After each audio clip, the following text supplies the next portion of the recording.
Hello, I'm Dr Beth Colby, a psychiatrist in London. There is no evidence that ADHD is overdiagnosed in the UK. This statement was published on the 6th of March 2026 in the British Journal of Psychiatry, one of the world's leading psychiatric journals. The paper was entitled ADHD in brackets overdiagnosis, fiction, fashion and failure. This goes against common perception that nowadays everyone has ADHD.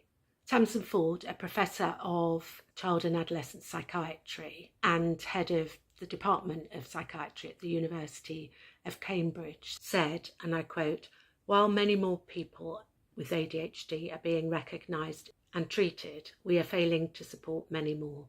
Overdiagnosis is not a problem, but misdiagnosis may be, as people are being driven into the private sector by long waits. And sadly, misdiagnoses remain common."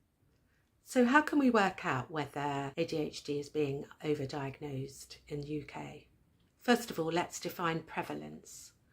Prevalence is the proportion of people in a population that have a particular condition in a given time period. The most recent analysis of the prevalence of ADHD, diagnosed using structured interviews based on either the International Classification of Diseases or the Diagnostic and Statistical Manual, estimate the global prevalence to be about 5.4% in under 18s and 3.3% of adults.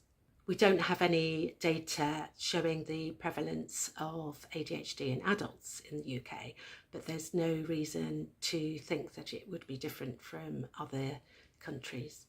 So if we were thinking that we might be overdiagnosing ADHD, then the prevalence of ADHD in under 18s or in adults in the UK would be greater than either 5.4% for under 18s or 3.3% for adults.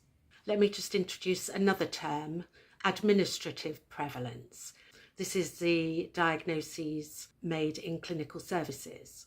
Now, National Health Service records showed that the administrative prevalence of ADHD doubled between 2000 and 2018 in boys, quadrupled in girls, increased by 20-fold in men, and 15-fold in women.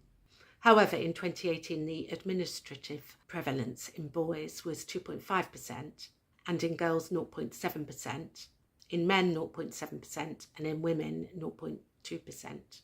Therefore, this would suggest that there are a lot of boys, girls, men and women who have the condition ADHD but have not yet been diagnosed with it. So why does it matter whether ADHD is underdiagnosed? Well, early detection and intervention show a positive effect on a child's relationships, educational attainment, behaviour, and emotional regulation and well-being. Evidence also suggests that untreated ADHD may lead to academic failure, risk of substance abuse, criminality, suicidal behaviour, injury and death. We have effective treatment for ADHD, which is well-researched, evidence-based, and generally well tolerated. And it is clear that our National Health Service at present cannot cope with the increased demand for assessment, with some people waiting up to 3 years to be assessed. Thank you for listening. I hope this has been interesting. Bye for now.